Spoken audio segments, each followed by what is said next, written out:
नमस्कार दोस्तों, smart study में आपका स्वागत है। जितने विद्यार्थी हैं वो जल्दी से लाइव आ जाइए ताकि अपने वो सेशन को स्टार्ट कर सकें। सभी विद्यार्थी हैं वो जल्दी से जुड़ जाइए, बहुत ही महत्वपूर्ण प्रश्नों के साथ है।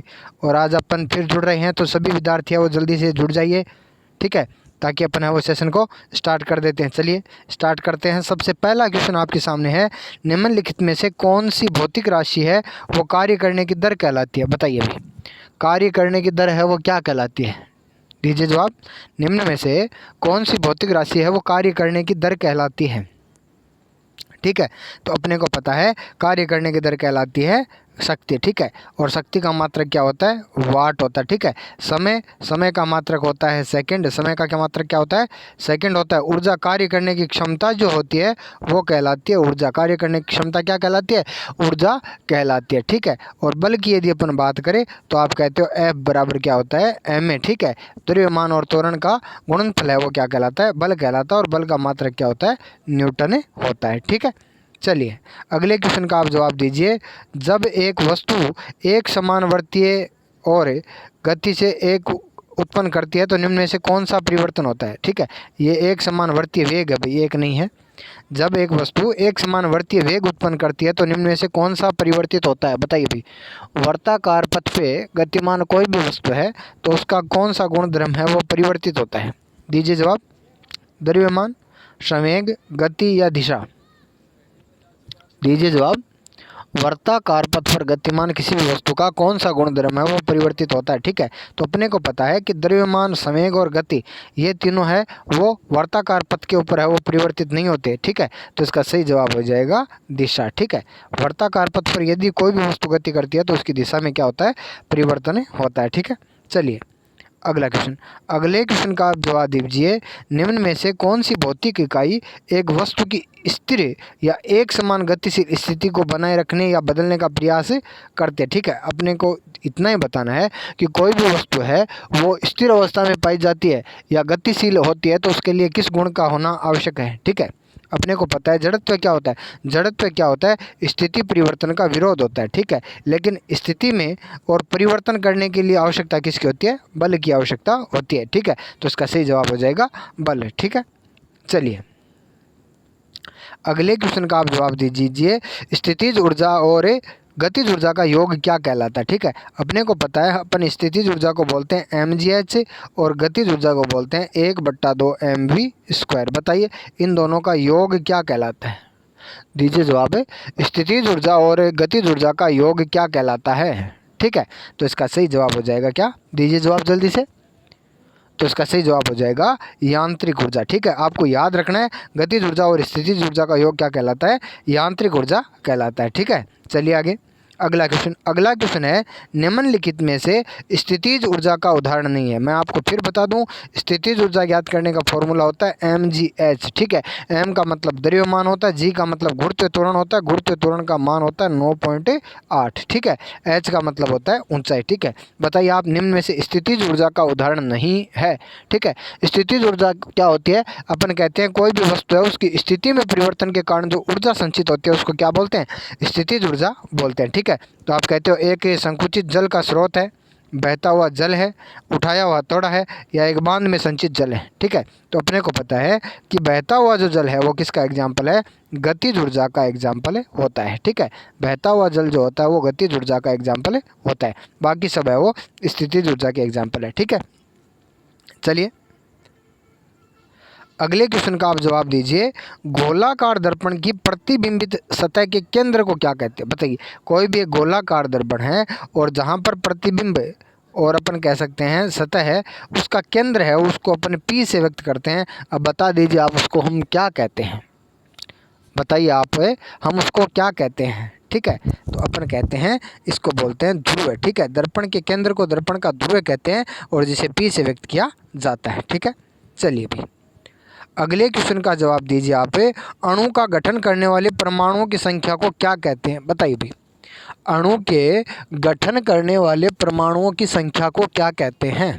ठीक है। अपन कहते हैं परमाणु है वो पदार्थ की सबसे छोटी अवस्था होती है, सबसे छोटी इकाई होती है जो स्वतंत्र अवस्था में पाई जाती है, ठीक है। और परमाणु जो होता है वो सबसे छोटी इकाई होती है लेकिन स्वतंत्र अवस्था में नहीं पाया जाता है, ठीक है। और परमाणु मिलकर क्या बनाते हैं, अणु मिलाते हैं, बनाते हैं। तो अब ये कह रहे हैं अणु को गठन करने वाले परमाणुओं की संख्या क्या कहलाती है, ठीक है। तो इसका सही जवाब हो जाएगा परमाणविकता, ठीक है। सही जवाब क्या हो जाएगा, परमाणविकता हो जाएगा, ठीक है। चलिए अगले क्वेश्चन का आप जवाब दीजिए। निम्न में से कौन सी धातु उच्च तापमान पर भी ऑक्सीजन के साथ अभिक्रिया नहीं करती है, दीजिए जवाब। निम्न में से कौन सी धातु उच्च तापमान पर भी और अभिक्रिया ऑक्सीजन से अभिक्रिया नहीं करती है, ठीक है। एल्यूमिनियम, चांदी, सीसा या फिर जिंक, जल्दी से जवाब दीजिए, ठीक है। मैंने आपको पहले भी बताया था कि सोना और चांदी, कौन, सोना और चांदी जो ऐसी धातु है जो किसी भी तापमान पर ऑक्सीजन के साथ अभिक्रिया नहीं करती है, ठीक है। तो इसका सही जवाब हो जाएगा चांदी, ठीक है। चलिए अगले क्वेश्चन का आप जवाब दीजिए। एक तत्व की परमाणु क्रमांक जो है वो 17 है, तो बताइए ये क्या है, ठीक है। एक क्षारीय धातु है, एक दुर्बल गैस है, एक हैलोजन गैस है या एक संक्रमण तत्व है, बताइए, दीजिए जवाब, दीजिए जवाब। एक तत्व का परमाणु क्रमांक 17 है तो ये क्या है, दीजिए जवाब, ठीक है। तो अपन कहते हैं कि क्षारीय धातु जो है वो आती है पहले वर्ग में, ठीक है। वर्ग नंबर 1 के अंदर आती है क्षारीय धातु, ठीक है। आगे यदि अपन बात करें तो दुर्बल गैस जो होती है वो आती है 18वें वर्ग में, ठीक है। आगे यदि अपन बात करें तो संक्रमण धातु जो है वो आती है डी ब्लॉक में, ठीक है। डी ब्लॉक का मतलब है अपन कह सकते हैं 3 से लेकर और 11 तक का जो वर्ग होता है वो किसके अंदर आता है, सॉरी 12 तक जो होता है डी ब्लॉक के अंदर आता है, ठीक है। तो 17वां जो तत्व है वो अपने को पता है कौन सा है, क्लोरीन है, ठीक है। और क्लोरीन जो होता है वो क्या होता है कि हैलोजन होता है, ठीक है। क्लोरीन क्या होता है, हैलोजन होता है। और आपको सीधा क्वेश्चन ये भी पूछा जा सकता है कि हैलोजन है वो आधुनिक आवर्त सारणी के किस वर्ग में रखे गए हैं, तो 17वें वर्ग में रखे गए हैं, ठीक है। चलिए अगले क्वेश्चन का आप जवाब दीजिए। क्लोरीन गैस का उपयोग निम्न में से किसके निर्माण में किया जाता है, बताइए भी। क्लोरीन गैस का उपयोग है वो इनमें से किसके निर्माण में किया जाता है, ठीक है, दीजिए जवाब, ठीक है। तो अपने को पता है कि ब्लीचिंग पाउडर का फॉर्मूला होता है CaOCl2 और अपन जानते हैं जब चूने के पानी में क्लोरीन गैस प्रवाहित की जाती है तो ब्लीचिंग पाउडर का निर्माण होता है। तो इसका सही जवाब हो जाएगा ब्लीचिंग पाउडर, ठीक है। चलिए भाई अगले क्वेश्चन का आप जवाब दीजिए। वर्गीकरण की इकाई क्या है, दीजिए जवाब। वर्गीकरण की इकाई क्या है, वर्गीकरण की इकाई क्या है, ठीक है। जाति, वंश, कुल या गण, दीजिए जवाब। जाति, वंश, कुल या गण, ठीक है। तो यदि अपन बात करें तो जल्दी से आप जवाब दीजिए, ठीक है। तो इसका सही जवाब हो जाएगा जाति, ठीक है। वर्गीकरण की इकाई होती है जाति। वर्गीकरण का अध्ययन कहलाता है वर्गीकी। वर्गीकरण का अध्ययन क्या कहलाता है, वर्गीकी, या हम इसको बोलते हैं टैक्सोनॉमी, ठीक है। और अपने को पता है फादर ऑफ टैक्सोनॉमी कौन है, कैरोलस लीनियस है, ठीक है। और आगे यदि अपन बात करें तो जाति शब्द जो है वो दिया था किसने, जॉन रे ने दिया था, ठीक है। ये क्वेश्चन भी एग्जाम के अंदर कई बार पूछा गया है कि जाति शब्द किसने दिया था, तो जाति शब्द दिया था जॉन रे ने। वर्गीकरण की इकाई होती है जाति और वर्गीकरण का अध्ययन कहलाता है वर्गीकी। और वर्गीकी का जो जनक है उसको किसको बोलते हैं, कैरोलस लीनियस को बोलते हैं, ठीक है। चलिए भाई अगला क्वेश्चन है थायरोक्सिन के संश्लेषण में निम्न में से क्या आवश्यक है, बताइए भाई। थायरोक्सिन के संश्लेषण में निम्न में से क्या आवश्यक है। अपने को पता है थायरोक्सिन एक हार्मोन है जो थायराइड ग्रंथि द्वारा स्रावित होता है, ठीक है। और जो हृदय की धड़कन को और शरीर की उपापचयी क्रियाओं को नियंत्रित करता है। बताइए अब आप कि इसको संश्लेषण में और किस तत्व की आवश्यकता होती है, ठीक है। तो इसका सही जवाब हो जाएगा आयोडीन, ठीक है। थायरोक्सिन के संश्लेषण में किसकी आवश्यकता होती है, आयोडीन की आवश्यकता होती है, ठीक है। चलिए अगले क्वेश्चन का आप जवाब दीजिए। रक्त में पाए जाने वाला कौन सा पदार्थ है वो शरीर में ऑक्सीजन परिवहन के लिए जिम्मेदार होता है, बताइए भाई। रक्त के अंदर पाए जाने वाला कौन सा पदार्थ होता है वो शरीर में ऑक्सीजन का परिवहन के लिए जिम्मेदार होता है, WBC, प्लेटलेट्स, RBC या प्लाज्मा, दीजिए जवाब। WBC, प्लेटलेट्स, RBC और प्लाज्मा। ठीक है, तो अपने को पता है कि RBC में पाया जाता है हीमोग्लोबिन। क्या RBC में क्या पाया जाता है? हीमोग्लोबिन पाया जाता है। और हीमोग्लोबिन जो है वो शरीर में ऑक्सीजन का क्या करता है? परिवहन करता है। तो इसका सही जवाब हो जाएगा RBC, रेड ब्लड सेल। ठीक है, चलिए अगला क्वेश्चन है, निम्नलिखित में से किस कोशिकांग को कोशिका का मास्टर कहा जाता है? दीजिए जवाब। निम्नलिखित में से किस कोशिकांग को कोशिका का मास्टर कहा जाता है? अंतःपरद्रवी जालिका, माइटोकॉन्ड्रिया, राइबोसोम या नाभिक? दीजिए जवाब। अंतःपरद्रवी जालिका, माइटोकॉन्ड्रिया, राइबोसोम या नाभिक? ठीक है, इसका दीजिए जवाब। तो इसका सही जवाब हो जाएगा नाभिक। ठीक है, नाभिक को है वो कोशिका का मास्टर कहा जाता है। ठीक है, चलिए भाई अगला क्वेश्चन है, किस कोशिकांग को कोशिका का एटम बम कहते हैं? बताइए भाई, किस कोशिकांग को कोशिका का एटम बम कहते हैं? और इसको हमें आत्मघाती थैली भी कहते हैं। कोशिका की आत्मघाती थैली भी कहते हैं, आत्मघाती बैग भी कहते हैं। बताइए भाई कौन सा है? ठीक है, तो इसका सही जवाब हो जाएगा लाइसोसोम। ठीक है, एटम बम किसको बोलते हैं? लाइसोसोम को बोलते हैं। ठीक है, चलिए भाई अगला क्वेश्चन है, प्रकाश की किस परिघटना के कारण बादलों का रंग सफ़ेद दिखाई देता है? बताइए भाई, प्रकाश की किस परिघटना के कारण बादलों का रंग सफ़ेद दिखाई देता है? परावर्तन, अपवर्तन, पूर्ण आंतरिक परावर्तन या प्रकीर्णन? दीजिए जवाब। ठीक है, तो अपन अच्छी तरीके से जानते हैं कि रंगों से संबंधित जो परिघटना होती है वो होती है प्रकीर्णन। ठीक है, तो बादलों का सफ़ेद रंग दिखाई देता है किसके कारण?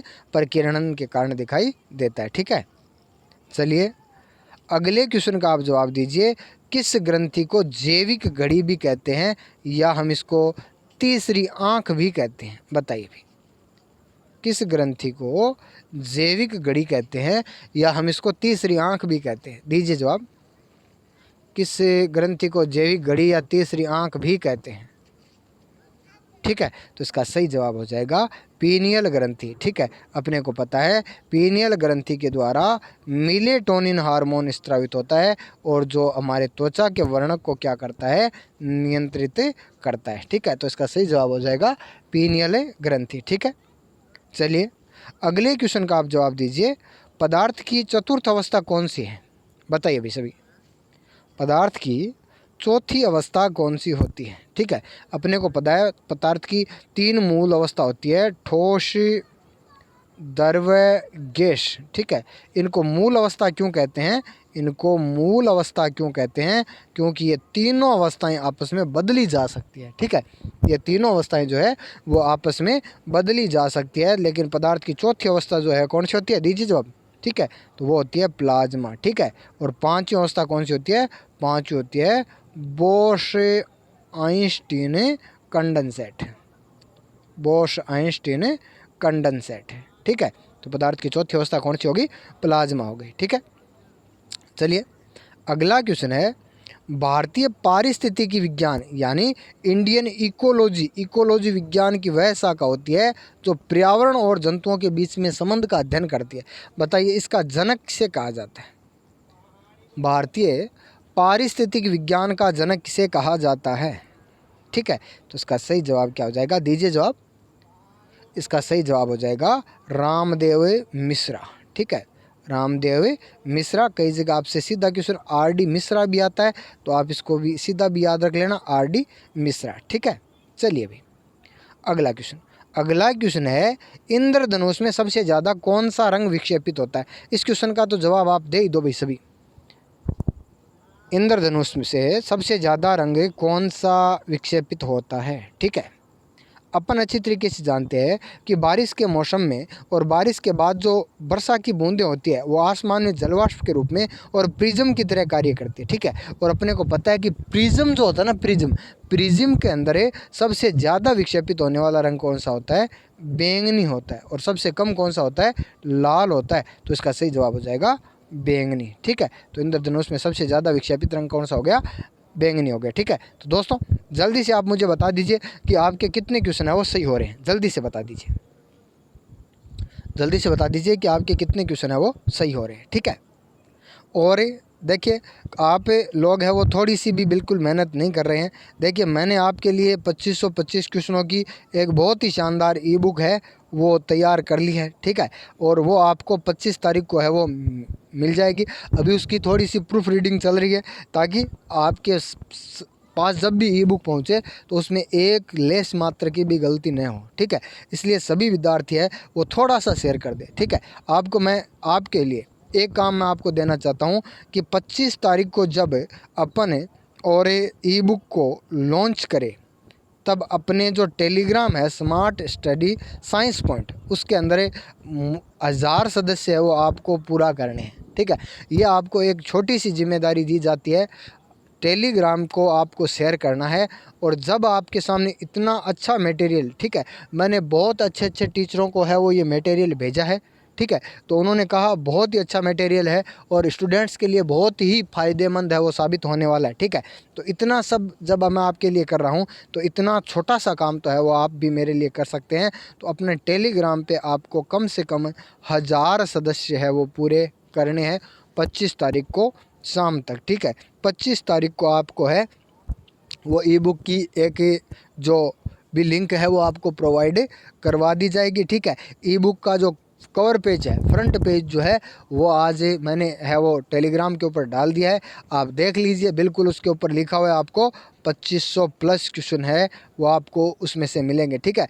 देखिए कहने को आप कह सकते हो कि उसके अंदर 2500 प्लस क्वेश्चन है, लेकिन जब आप देखोगे तब आपको पता चलेगा कि इसके अंदर तो लगभग 5000 प्लस क्वेश्चन है, ठीक है। उसको नाम 2500 प्लस दिया गया है, लेकिन आप जब इसको पढ़ोगे तो आपको पता चलेगा कि एक एक पर्सन के अंदर 4-4 क्वेश्चन है वो वहाँ पर जोड़े हुए हैं, ठीक है। तो आपकी इतनी जिम्मेदारी है वो उसका आपको क्या करना है, पालन करना है। और इस वीडियो को कम से कम हर बंदा जो है वो 10 लोगों को आज शेयर करेगा ही करेगा, ठीक है।